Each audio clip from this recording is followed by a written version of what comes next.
All right, welcome back, everyone, to the deep dive. Pregnancy and childbirth, they're amazing, but sometimes there can be complications. So today we're going to dig into one of these, endometritis.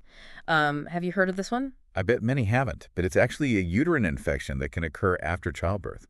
We've got some great info here from Pasted Text about this condition, and we'll break it all down. Yeah. What it is, the causes, how it's managed, so listeners can really get a good understanding. Yeah, definitely. It's all about being informed, right? Exactly. So to start, can we define what endometritis actually is? Like, what's going on in the body? So basically, endometritis is an infection, Yeah. and it affects the endometrium, the lining of the uterus, Mm-hmm. but it can also involve the decidua.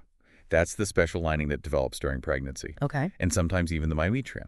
The muscle layer of the uterus gets Mhm. involved too. And typically this develops, like a few days to even up to 6 weeks after childbirth. Wow, so it can really appear kind of a while after delivery. Yeah, it can, which is why it's so important to be aware of the signs and symptoms. And one thing to really keep in mind is that if it's not treated, it can actually spread and potentially lead to pelvic inflammatory disease or PID. Oh, wow, that's serious. So let's talk about causes. Like, why does this infection even happen after someone gives birth? Well, think about it. Before the amniotic sac ruptures, the uterus is a sterile environment, right? Right. Makes sense. But during labor and delivery, well, naturally, bacteria get introduced. Oh, so that kind of protective barrier is gone. Exactly. And we're talking about common bacteria, like those usually found in the bowel, the vagina, even the cervix. Hmm. Things like E. coli, Klebsiella pneumonia, Mhm. sometimes even G. vaginalis could be involved. And this shift in the bacteria, that's what leads to the infection.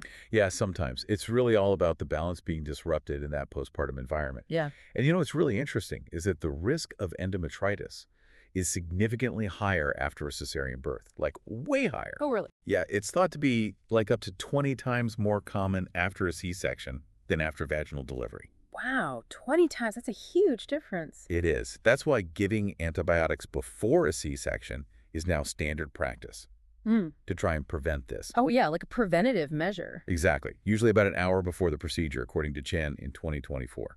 Makes sense, to reduce that risk as much as possible. Definitely. And it's not just cesareans. Even with vaginal deliveries, once those amniotic membranes rupture, the uterus is more vulnerable, Yeah, especially if the labor is prolonged. I see. Plus, any trauma during delivery, any tears or anything, that can create more opportunities for infection. So it's really about a combination of factors coming together. Yeah, it is. It's complex. So let's say someone does develop endometritis. How is it usually treated? Well, the cornerstone of treatment is broad-spectrum antibiotics. You got to hit Yeah. those bacteria hard. Right. But it's not just about the meds. Supportive care is crucial too.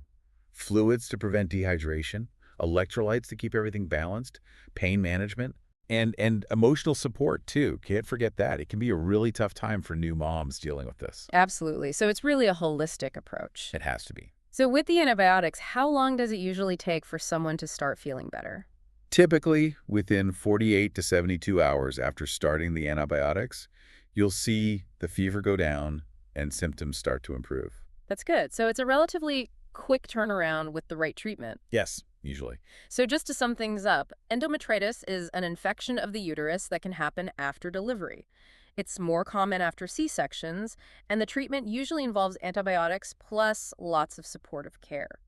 And knowing about this can really help in the postpartum period. Exactly. And when we think about the incredible things our bodies go through during pregnancy and childbirth, it's a reminder of just how intricate and delicate this whole process is. Yeah, definitely. Our bodies are so resilient. They are. But we have to be aware of these potential complications so we can advocate for ourselves and our health. So as we wrap up today, listeners, I want to leave you with this thought. What aspect of the postpartum period resonated most with you? What questions do you still have for your healthcare providers? Great point. Thanks so much for joining us today. Until next time. Thanks for having me. Bye.